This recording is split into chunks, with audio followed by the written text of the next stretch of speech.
Bonjour monsieur, bonjour mesdames, bonjour tout le monde, bonjour à toute la famille, bonjour à ceux qui recherchent la vérité.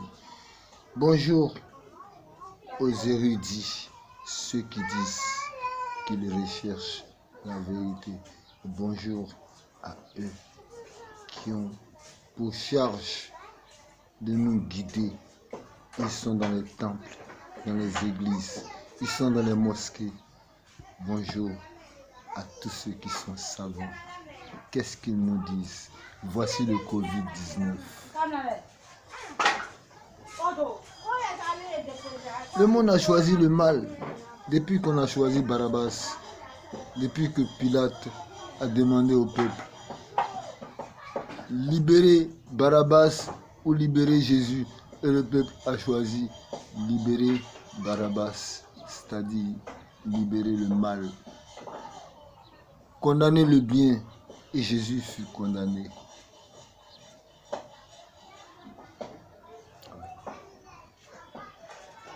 Et quand on a condamné le bien et qu'on a choisi le mal, qu'est-ce qu'il faut s'étonner de ce qui se passe actuellement?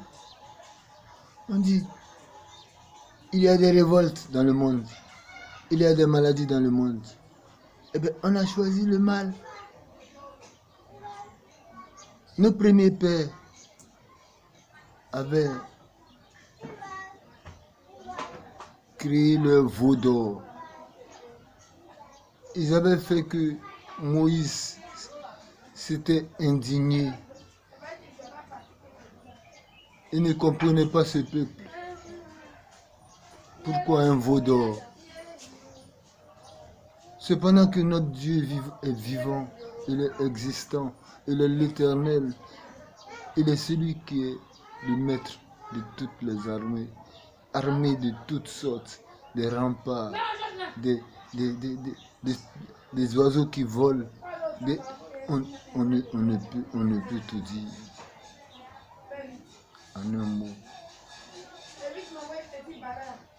les Israélites avaient remplacé l'Éternel des armées par un veau d'or.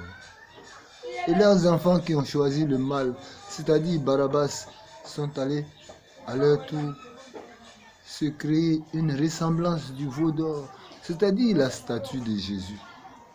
Et nous voici avec la statue de Jésus. Jusqu'à aujourd'hui, nul ne voit en la statue quelque chose qu'il n'entend pas, qu'il ne voit pas, nul n'entend encore les réprimandes de Moïse. Même le Vatican.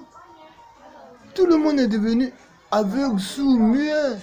Mais c'est pour ce jugement-là qu'était Jésus quand il le dit en Jean chapitre 9, verset 39.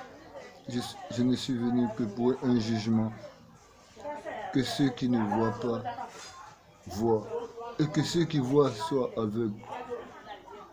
Nous sommes aveugles. Dans le cheminement du mal, on est arrivé chez Pharaon. C'est-à-dire, l'histoire est allée à rebrousse-poil, quoi.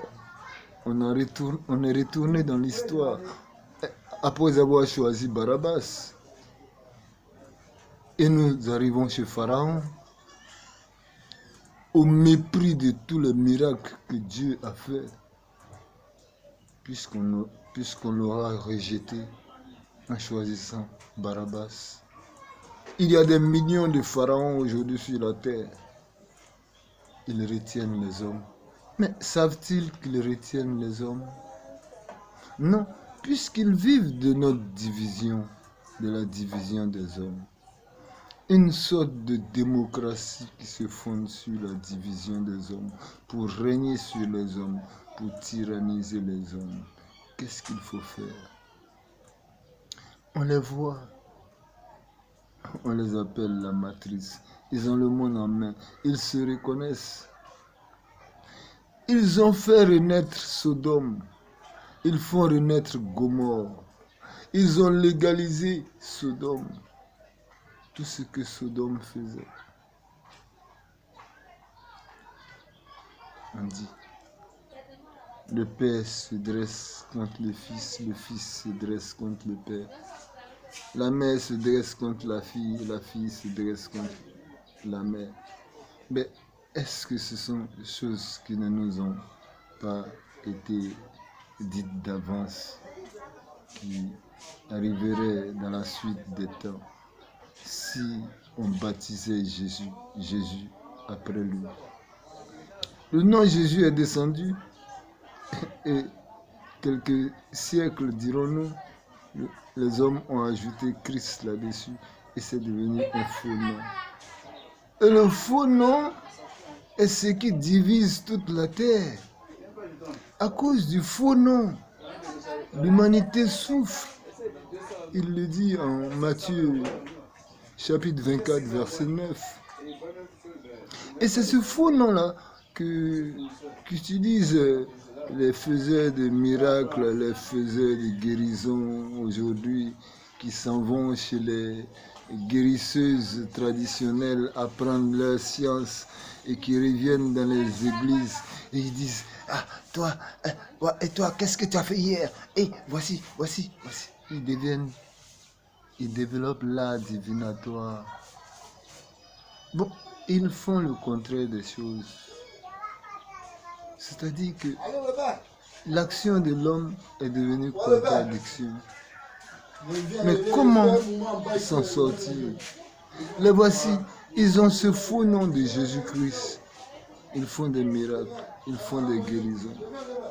Lisez très bien Matthieu chapitre 7, verset 21, 27 par là, quelque chose. Vous verrez si Jésus se retrouvera dans ce nom de Jésus-Christ. Petite réflexion, c'est pour vous. Réfléchissez. Ne vivez pas sur la terre comme vivent des brebis, parce que Dieu a dit mes brebis. Et alors, se comporter comme des brebis. Mais vous irez à l'abattoir. Tout le monde, ceux qui meurent, qu'ont-ils fait? Que les vivants ne font pas. On est comme descendants dans un entonnoir, reliés aux mêmes bêtises, aux mêmes mensonges. Lisez les psaumes. David en savait. Le roi David en savait. Le mensonge qui est dans le monde. Lisez le psaume chapitre 14 et vous en saurez. Salam alaikum. Que la paix soit avec vous. Et que la recherche soit un devoir pour vous. Inch'Allah.